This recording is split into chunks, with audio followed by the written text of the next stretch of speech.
బెల్లంపల్లి నియోజకవర్గంలో అభివృద్ధి అంటే ఏంటో చూపిస్తానన్నారు బీఎస్పీ అభ్యర్థి గడ్డం వినోద్. 4.5 ఏళ్ల టీఆర్ఎస్ పాలనలో అభివృద్ధి శూన్యమని విమర్శించారు. ప్రజలు ఆశీర్వదిస్తే ఏడాదిలోపు 1000 కోట్ల అభివృద్ధి పనులు చేస్తానని హామీ ఇచ్చారు వినోద్. ఇక నియోజకవర్గంలో ప్రచారం చేసిన ఆయన బీఎస్పీని గెలిపించాలని కోరారు.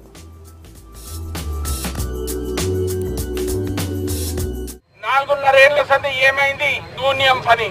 ఒక్క రూపాయి పని కాలే. ఒక రోడ్డు సరిగ్గా లేదు, ఒక నీటి తాగే సౌకర్యం లేదు, శానిటేషన్ చాలా బ్యాడ్ కండిషన్ ఉన్నది, ఒక హాస్పిటల్ లేదు, ఒక కాలేజ్ లేదు, పిల్లలకు ఒక వేర్ హౌస్ టెక్నికల్ డిపార్ట్మెంట్ ఒకటి లేదు, వాళ్ళకి ప్రొడక్షన్ చేసుకోనికి ఏమైనా వర్క్ చేసుకోవాలంటే జాబ్ ఆపర్చునిటీ లేవు, లేడీస్ కు పుట్టు మిషన్లు కావాలంటే అది కూడా లేదు. ఇవన్నీ నేను నా చారిటబుల్ ట్రస్ట్ నుంచి ఎలక్షన్ కాగానే ఇప్పిస్తాను.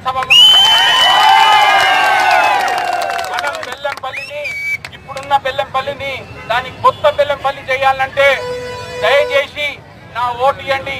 నాకు ఓటు ఇచ్చి నాకు చేతులు పకడ్బంద్ చేయండి. నన్ను పకడ్బంద్ చేసిన తర్వాత మీ గుట్టి మాటలు చెప్పనీక నేను ఇంటికి రాలే. సేవ సేవ సేవ తప్ప ఇంకా నాకేమొద్దు.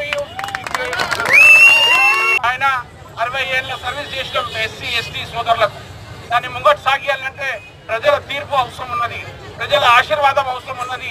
ప్రజల ఆశీర్వాదం ఉంటే మీకు చేసే పనులన్నీ అప్డేట్ అవుతాయి. మీ అందరికీ ఉట్టి మాటలు చెప్పకుండా నేను వచ్చి చెప్పలేను.